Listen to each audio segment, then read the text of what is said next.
untuk betul bersama mengerti kalau omong tentang sebangsa, apa artinya? Itu tidak hanya geografis, tidak hanya dari ujung kiri sampai kanan, daripada Aceh sampai Papua. Dari Sabang sampai Merauke. There you go.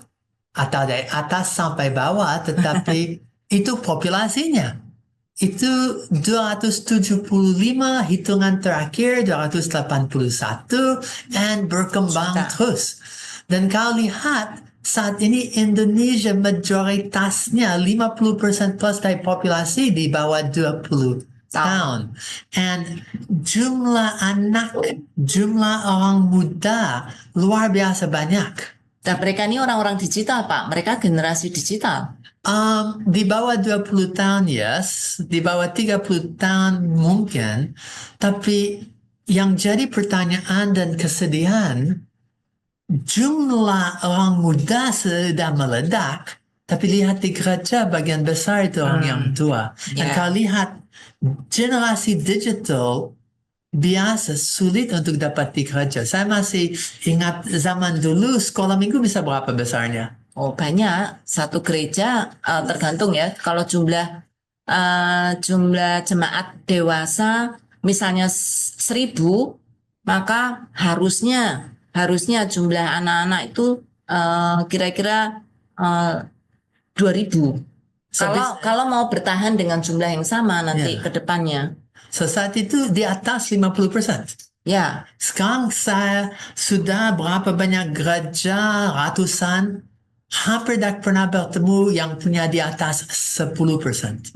Sudah turun sampai, kalau lihat, bukan populasi dan statistik di dalam Indonesia, tapi di gereja hampir terbalik.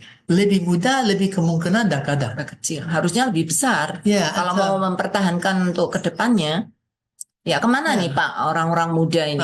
Hampir semua pendeta kalau omong, mereka mengakui untuk gereja klasik, untuk gereja seperti dulu jalan baik-baik, tapi untuk bisa mengadaptasi transisi atau relevan untuk dunia yang digital, generasi yang digital, mereka sangat-sangat belum bisa dan tak mengerti caranya.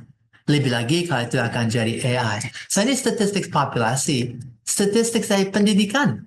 Saat ini ada 50 plus juta, di SD 24 juta, di SMP hampir 10 juta, dan SMA, SMK 10 juta lagi orang plus. Dan kalau menghitung semuanya itu di atas 50 juta siswa. Dan gurunya 3 juta plus. Wah, ini banyak sekali. And bagaimana mereka akan di AI kan? Sudah secara digital, bagian besar dari guru sudah bisa belajar, dan pemerintah dan sekolah sudah investasi untuk melatih, and sekarang anak bisa hampir segala aspeknya.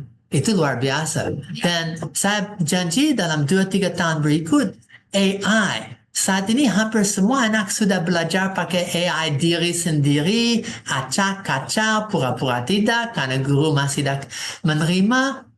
Tapi di perguruan tinggi, kalau lihat, itu hampir 10 juta mahasiswa dengan sepertiga juta guru, sangat-sangat kurang, bukan guru, harusnya dosen, kata itu, tapi jumlah dosen tidak cukup. Tapi dosen perguruan tinggi sedang diwajibkan untuk memakai AI. Dan masa depan untuk pendidikan 50 plus juta tambah 10, 60 tambah guru adalah AI. Nah, ini satu statistik tragis hanya untuk mengerti situasi seperti apa. Ini tentang pimpinan gereja. Kurang 20% daripada pimpinan gereja ini di luar negeri memakai AI dalam seminggu.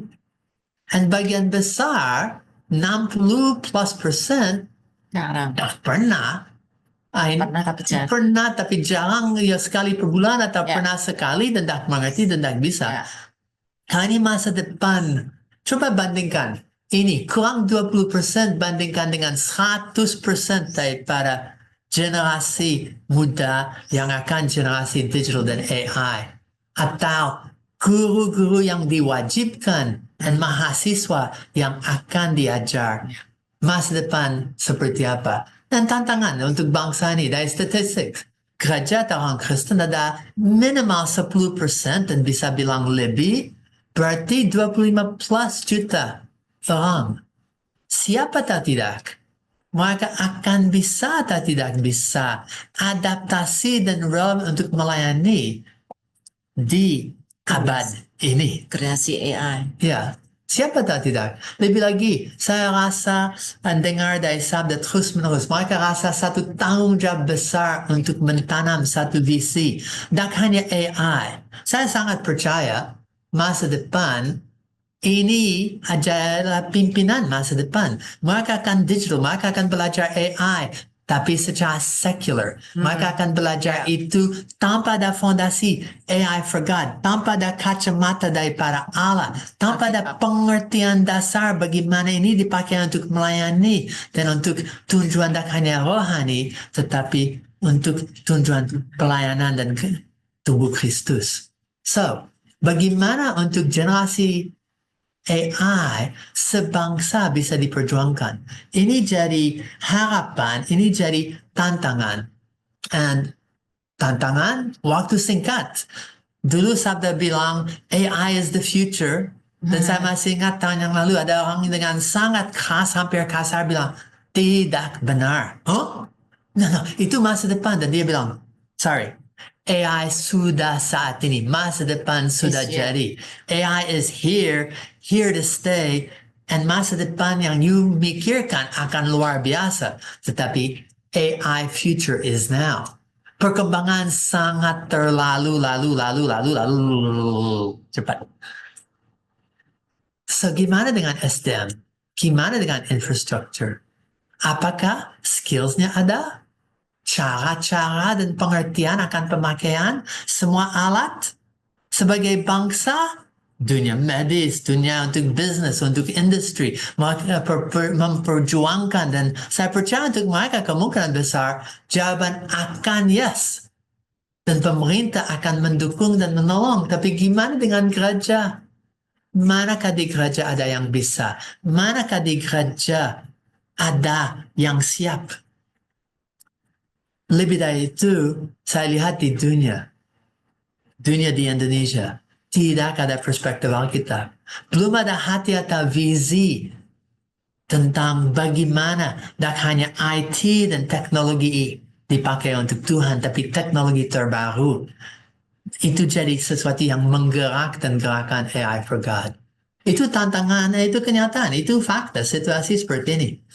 Nah, berdasar itu, kalau lihat AI for God dalam segalanya, bisa lihat strengths, weaknesses, opportunities, threats, and khususnya kalau AI mulai dipakai harus dengan mata terbuka, ada manfaat yang luar biasa, tapi ada bahaya. Tak apa-apa, setiap kali sabda ngajar, itu akan mulai dengan bahaya daripada AI.